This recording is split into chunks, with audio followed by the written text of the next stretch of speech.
Depois de 2 dias de suspense, onde se negociou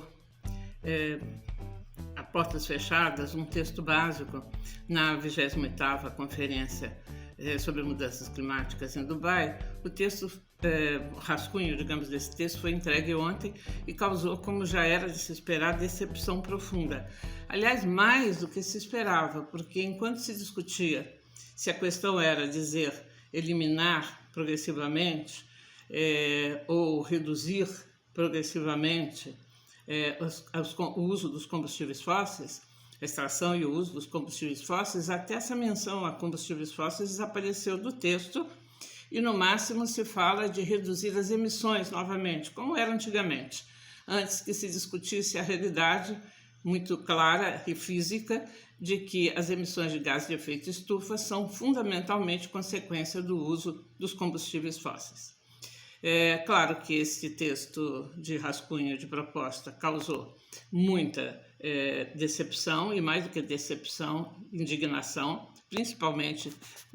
dos países da União Europeia e das pequenas ilhas, que, como nós sabemos, são os países que vão ser mais atingidos pela subida do nível do mar e por outros fenômenos, eventos extremos que acontecerão. E hoje,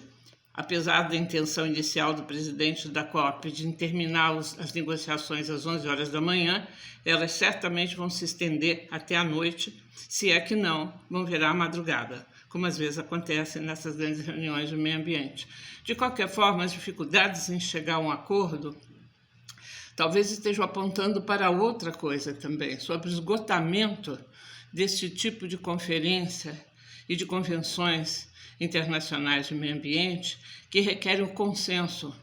como o meio pelo qual se atinge objetivos comuns. Talvez o mundo tenha que pensar em outras formas de agir, talvez acordos regionais, talvez políticas nacionais que coloquem limites, à importação, exportação de bens, de produtos, etc., que sejam baseados no consumo de energias fósseis, o que, por exemplo, deveria inspirar os nossos governantes a suspender o leilão do fim do mundo, como está sendo chamado esse leilão da Petrobras, que vai licitar 603 lotes de exploração de petróleo, tanto na plataforma marítima como em território. Alguns desses lotes localizados em áreas extremamente sensíveis do ponto de vista ambiental, como Abrolhos ou como Fernão de Noronha. Talvez esteja na hora de se pensar outro tipo de política ou políticas mais radicais se quisermos evitar a catástrofe que se aproxima.